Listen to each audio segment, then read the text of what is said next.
Bismillahirrahmanirrahim. Assalamualaikum warahmatullahi wabarakatuh.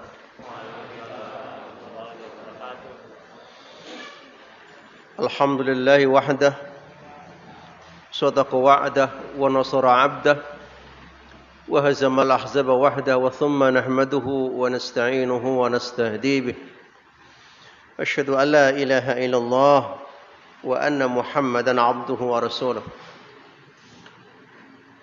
Ibadallah, laqad qala ta'ala a'udzu billahi minasyaitonir rajim ya ayyuhalladzina amanu taqullaha haqqa tuqatih wa la tamutunna illa wa antum muslimun.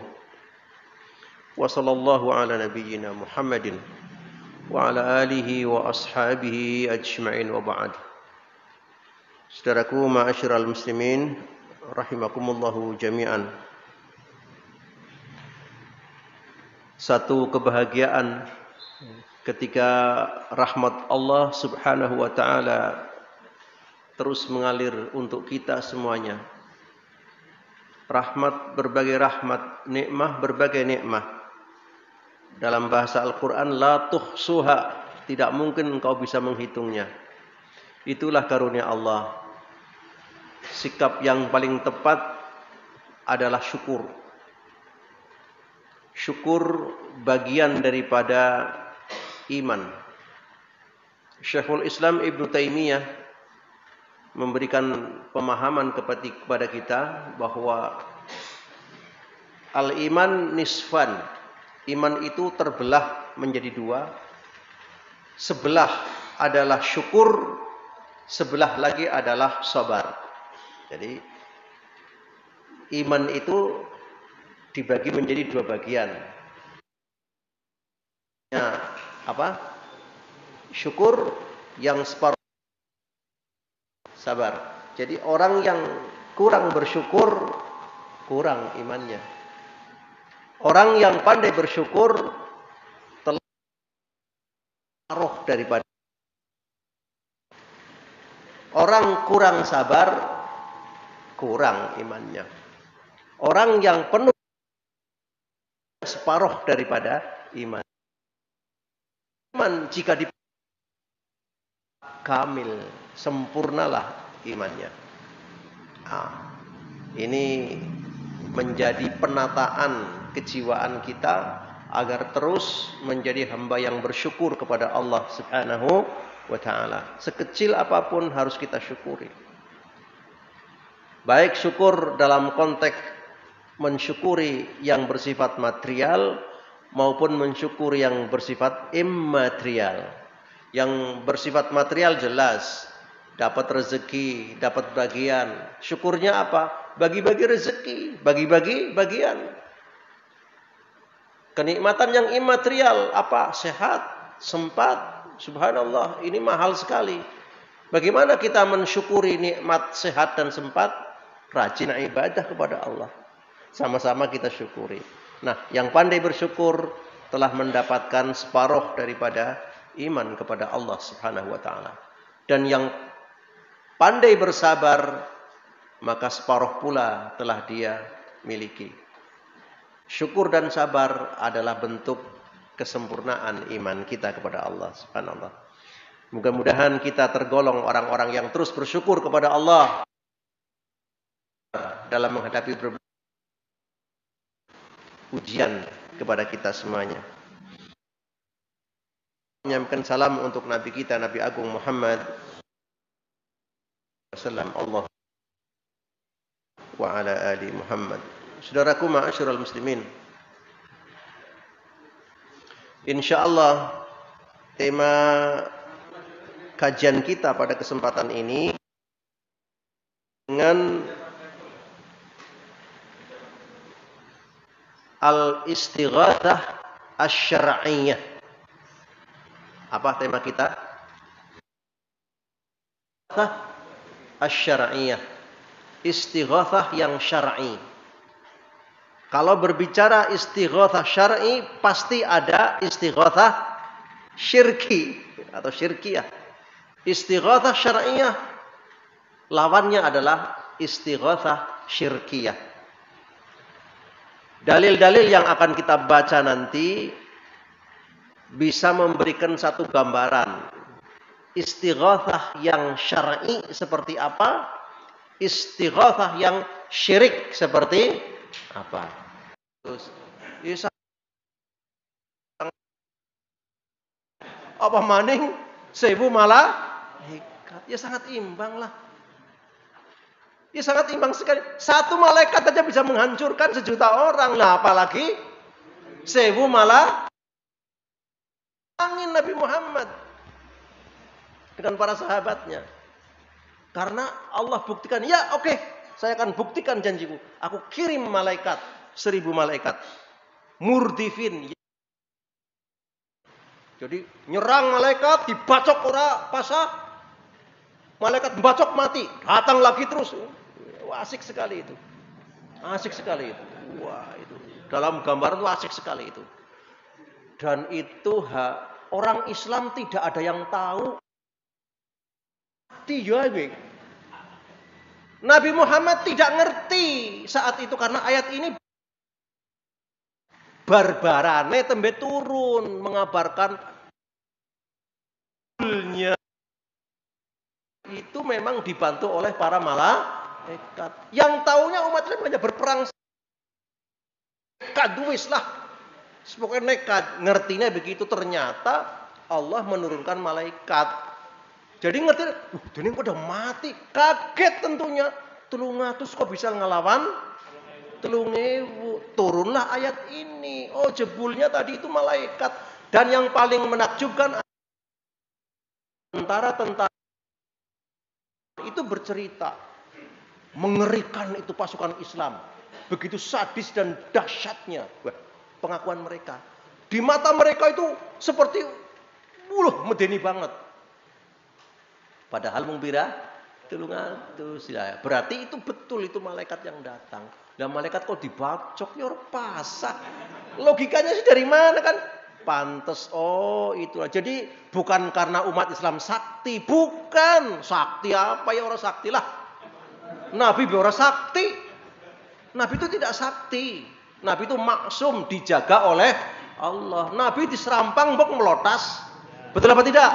Diserampang melotas batuke, gigit depannya ini juga rompal. Nek sakti kan kontal kabeh kan begitu ya? Nabi itu tidak sakti. Nah, yang dipahami oleh kalangan-kalangan animisme adalah dikira pahlawan Badar itu sakti-sakti. Dibacok orang pasah. Itu keliru. Itu malaikat, Mas, yang dibacok, bukan para sahabat. Jadi tidak ada yang sakti karena itu datangnya pertolongan Allah. Nah, sebagian kaum muslimin yang masih berjiwa animisme menganggap pahlawan Badar ini pahlawan yang sangat luar biasa, sakti-sakti. Maka muncullah namanya sholawat Badar. Itu mengagungkan terhadap tentara Badar yang dikira sakti-sakti itu. Itu keliru sekali, keliru. Tidak ada yang sakti. Mereka manusia hanya mendapatkan pertolongan Allah. Nggak usah para sahabat, panjenengan pun suatu saat dapat pertolongan Allah yang di luar dugaan. Bisa terjadi, nggak usah. Selama memang menjadi orang yang mukminu haqqa, yang mukmin haqqa dan benar-benar gumantung kepada Allah. Jadi mu'alaq kepada Allah, tawakal kepada Allah, akan datang pertolongan, nggak usah jauh-jauh. Jadi tokoh Muhammadiyah Jenderal Sudirman itu beristighatsah pada saat di Alas Roban. Itu terkenal sekali. Jadi Jenderal Sudirman dengan pasukan yang menemaninya itu sudah terkepung di Alas Roban. Logika mengatakan mati kowe. Mati kowe. Tapi dia beristighatsah. Terkenal dengan istilah membaca kalimat la ilaha illallah. Satu. Yang kedua pada saat ada penyusup yang melaporkan bahwa Sudirman berada di sebuah rumah, digerebek. Sudirman duduk melongo-melongo, mereka tidak, ini bukan Dirman, pada ini Dirman. Akhirnya si penyusupnya kan ditembak sama landane, dikira ngelombo pada Sudirman. Allah kaburkan mata mereka, dikira Pak Saimin bok. Iya, Sudirman dikira Pak Saimin. Itu karena apa? Istighatsah. Jiwa Sudirman yang benar-benar memohon kepada Allah dengan sungguh-sungguh. Orang usah aduh maring Nabi dan para sahabat. Jenengan pun bisa kalau dekat dengan Allah, bersih hatinya memohon pertolongan kepada Allah dengan sungguh-sungguh, akan datang itu namanya al-ghauth. Pertolongan dari Allah Subhanahu wa taala. Tetapi ini tidak bisa direkayasa. Setiap kali jret dadi maning. Enggak bisa. Ini sekali-kalinya peristiwa itu dalam perang Badar. Dan perang yang kedua, tahun kedua Hijriah, perang Uhud, umat Islam kocar kacir. Betul apa tidak? Habis. Sampai komandan perangnya Hamzah pun meninggal dunia. Itu menggambarkan bahwa yang namanya al-aun, pertolongan Allah, tidak bisa direkayasa. Kontras sekali dalam perang Badar.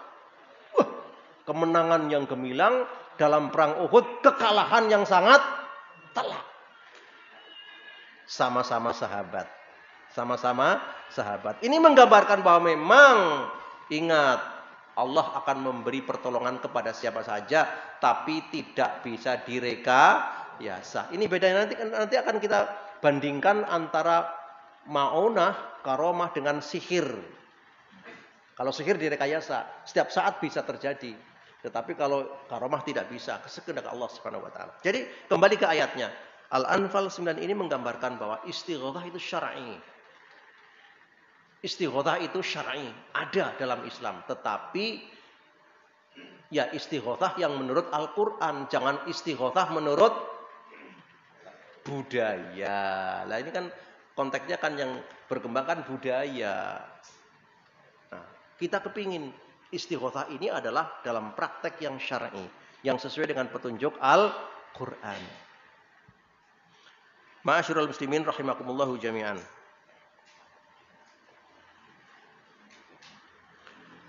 Tadi ayatnya ya. Kemudian ada hadis yang sangat terkenal juga terkait dengan doa istighatsah. Ya Hayyu ya Qayyumu bi rahmatika astaghitsu. Ya Hayyu ya Qayyumu birahmatika astaghitsu. Ya Hayyu ya Qayyum birahmatika astaghitsu. Bareng-bareng ini dihafalkan. 1 2 3. Ya Hayyu ya Qayyum birahmatika astaghitsu. Ulangi. Ya Hayyu ya Qayyum birahmatika astaghitsu. Sekali lagi. Ya Hayyu ya Qayyum birahmatika astaghitsu. Hafal belum? Belum. Ya memang kemampuan hafalan kita tidak cerdas, tidak dhobit. Jadi kalau jenengan jadi perawi hadis itu dhaif kabeh hadisnya. Karena tidak dhobit, tidak cerdas. Para perawi hadis sekali dibacakan langsung hafal. Jenengan ping sewu kadang-kadang urung hafal. Itu bedanya. Jadi kalau jenengan jadi perawi lemah semuanya. Dhaif. Kenapa? Rawinya Pentium 1 gitu. Tapi ya enggak apa-apa karena kita bukan perawi hadis gitu. Jadi ya Hayyu ya Qayyum birahmatika astaghitsu. Kita sambil duduk mengucapkan ya Hayyu ya Qayyum birahmatika astaghitsu. Pagi, siang, sore, kapanpun kita bisa ya Hayyu ya Qayyum birahmatika astaghitsu. Apa maksudnya? Allah, zat yang hidup dan kekal kuat, dengan rahmatmu aku mohon pertolongan. Keren kan? Itu maksudnya. Jadi ya Hayyu ya Qayyum, ya Allah, zat yang hayy dan qayyum, yang kekal abadi dan kuat, birahmatika, kalawan rahmatmu, dengan rahmatmu ya Allah, astaghitsu, aku mohon pertolongan. Yang Allah mohon pertolongan ini, kamu lewat kanan, lewat kiri, lewat belakang, lain ceritanya. Allah kan dalam konteks ini kan supaya langsung saja. Meskipun ada juga yang kita memohon lewat kanan kiri, ada juga. Tapi tidak selamanya lewat kanan kiri. Ketika Allah memerintahkan langsung, ya langsung saja. Bagaimana cara berdoa lewat kanan kiri? Tapi ini langsung kepada Allah. Ya Hayyu Ya Qayyum birahmatika astaghitsu. Ya Hayyu Ya Qayyum birahmatika astaghitsu. Langsung kepada Allah. Tidak perlu kita celingak-celinguk. Menjenguk kiai ini orang penting. Ini urusan kita dengan Allah, langsung saja. Begitu. Begitu. Hayyu Ya Qayyum birahmatika astaghitsu. Jelas. Ini doa istighatsah. Saudaraku ma'asyiral muslimin rahimakumullah. Kemudian menambah di surat Yunus ayat 106 ya. Nanti mencoba untuk dibuka. A'udzubillahi minasyaitonirrajim. Wala tad'u min dunillah. Artinya wala tastaghitsu. Wala tad'u min dunillah ma la yanfa'uka wa la yadhurruk. Fa in fa'alta fa innaka idzan minadh dhalimin. Wala tad'u wala tastaghitsu. Janganlah engkau memohon pertolongan min dunillah kepada selain Allah. Dalam arti pertolongan yang imaterial. Kalau pertolongan material sih tolong angkatkan kursi itu material. Ini pertolongan yang imaterial. Pertolongan kesehatan, pertolongan keselamatan, pertolongan masa depan, pertolongan bla bla bla bla. Itu imaterial semuanya. Kepada siapa? Kepada Allah. Orang usah celingak-celinguk kanan kiri. Tidak usah melalui kanan kiri wetan kulon, tidak usah. Ini babnya bab kepada Allah. Saya sampaikan nanti ada caranya kalau kita harus lewat kanan kiri. Tapi ini babnya bab langsung. Ud'uni astajib lakum. Mintalah kepadaku, aku akan kabulkan. Nah, wala tad'u min dunillah. Janganlah engkau memohon pertolongan min dunillah kepada selain Allah. Apa ada Pak pertolongan yang kepada selain Allah? Ada. Contohnya misalkan, ya panjenengan datang ke tempat keramat. Misalkan gitu ya. Apakah itu bentuknya kuburan? Oh, saya kan tidak meminta kepada kuburan. Saya meminta kepada Allah. Saya kan hanya melalui kuburan ini, melalui mayit ini. Nanti ada babnya. Nanti ada bab tersendiri tentang bab al-wasilah. Dalam hal-hal pertolongan, Allah memohon ud'uni astajib lakum. Dalam kaitan ini loh ya, bab ini loh. Mohon kepada Allah Subhanahu wa taala. Tetapi nanti ada juga ruang yang kita memohon kepada Allah melalui pihak ketiga, melalui wasilah, namanya bertawasul. Nanti ada babnya tersendiri. Tapi yang sekarang kita fahami tentang istighatsah ini, Rasulullah dan para sahabat tidak melalui bab ketiga, tidak melalui pihak ketiga, langsung kepada Allah Subhanahu wa taala. Maka wala tad'u min dunillah. Janganlah kalian memohon pertolongan kepada selain Allah. Janganlah kalian memohon pertolongan melalui pihak ketiga. Ma la yanfa'uka. Sesuatu yang tidak manfaat buat kamu. Wala yadurruk, apalagi membuat madarat buat kamu. Fa in fa'alta, jika kamu lakukan memohon kepada Allah melalui pihak ketiga, apalagi kepada pihak ketiga, fa innaka idzan minadh dhalimin. Kamu tergolong orang-orang yang zalim. Celaka dalam kaitan ini. Surat apa tadi? Yunus ayat 106. Ini melengkapi tentang praktik, ya, melengkapi tentang praktik dalam beristighatsah. Nah, kalau sudah ayat ini, sekarang kita masuk pada realitas di masyarakat. Panjenengan tentu tidak asing dengan istilah acara istighatsah.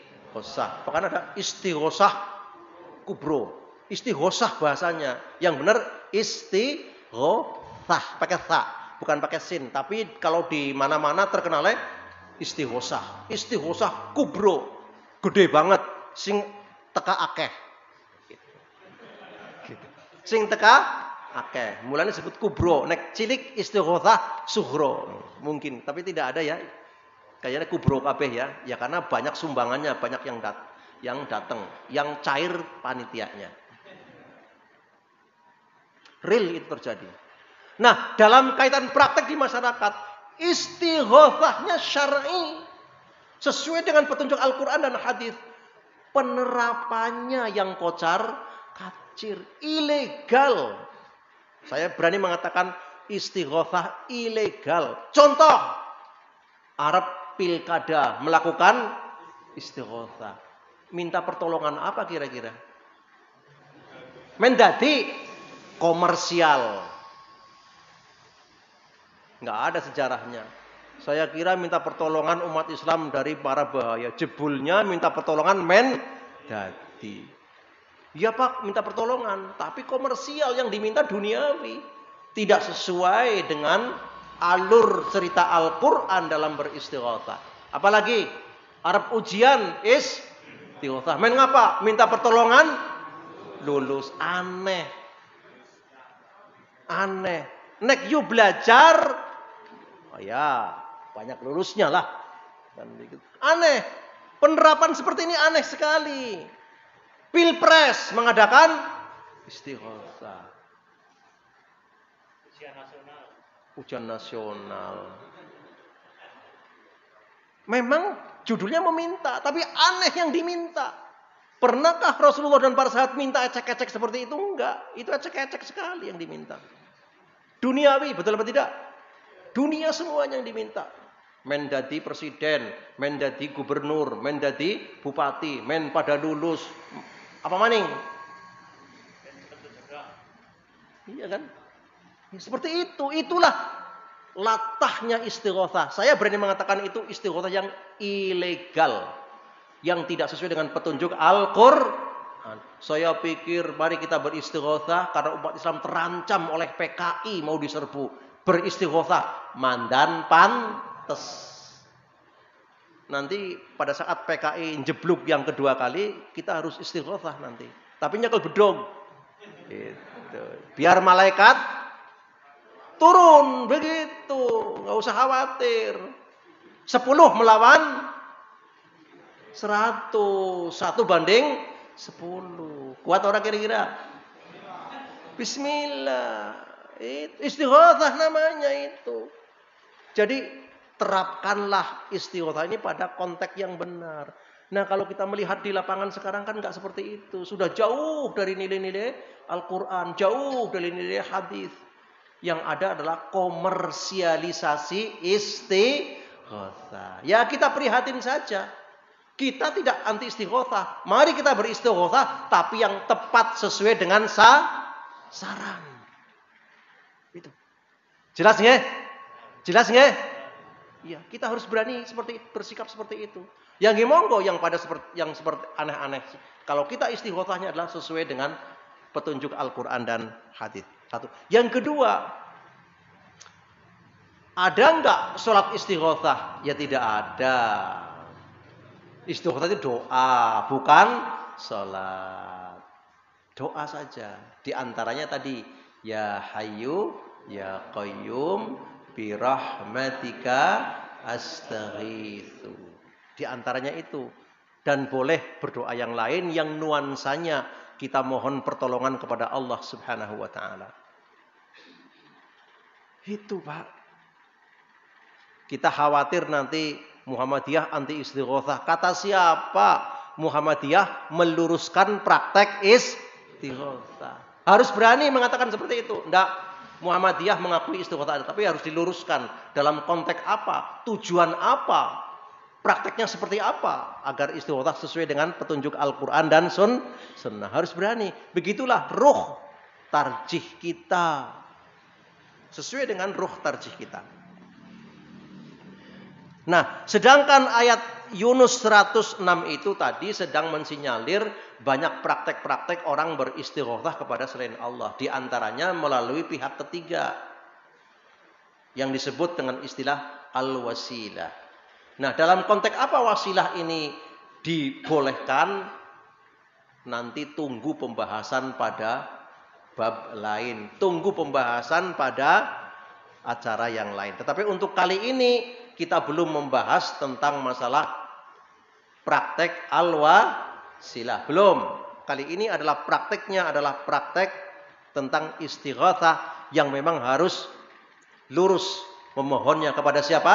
Kepada Allah Subhanahu wa taala. Sebab kalau sampai menyeleweng dari Allah Subhanahu wa taala, maka itu tergolong idzan minadh dzalimin. Kalau begitu kamu tergolong orang-orang yang zalim dalam prakteknya. Lah jangan-jangan selama ini yang praktek istighatsah tergolong orang-orang yang zalim. Jangan-jangan karena apa? Tidak akurat, tidak sesuai dengan petunjuk Quran. Ya kita sih tidak berarti menjustifikasi seperti itu, tidak. Kita cuma khawatir jangan-jangan karena prakteknya tidak keliru, yang semestinya yang dimintakan adalah masalah-masalah pertolongan yang urgent untuk keselamatan umat Islam, malah yang diminta urusan dunia. Khawatir Pak, jangan-jangan prakteknya selama ini justru malah keliru. Nah kalau keliru ayatnya mengatakan idzan minadh zalimin. Oh kamu zalim itu. Ngeri mboten? Mengerikan sekali. Inilah hal-hal yang harus kita kritisi, hal-hal yang harus kita luruskan kembali dalam berbagai praktek-praktek keagamaan di masyarakat kita. Muhammadiyah tidak anti sholawat, tidak. Muhammadiyah tidak anti wasilah, tidak. Muhammadiyah tidak anti istighotsah, tidak. Cuman sholawat yang benar, berwasilah yang benar, beristighotsah yang benar. Ada petunjuknya dari Quran maupun Sunnah. Bukan selawat, bukan wasilah, bukan istighotsah yang asal praktek. Karena apa? Kalau asal praktek diancam oleh surat Yunus ayat 106, idzan minadh. Kalau kamu prakteknya nggak jelas, zalim kamu. Wis kayak gitu saja. Sehingga setiap apa yang akan kita lakukan punya dasar yang jelas. Ini loh ayatnya, ini loh praktiknya dari Rasulullah Shallallahu Alaihi Wasallam. Sehingga nanti di masyarakat kelihatan. Memang sepengetahuan saya, memang kalangan warga Muhammadiyah. Kayaknya sih belum loh, saya belum dengar. Tapi bukan berarti tidak mungkin, bisa saja mungkin terjadi. Mungkin terjadi, hanya memang momentumnya belum tepat, belum pas. Momentumnya belum pas. Nah ini ya hal yang harus kita dalami terkait dengan masalah ini.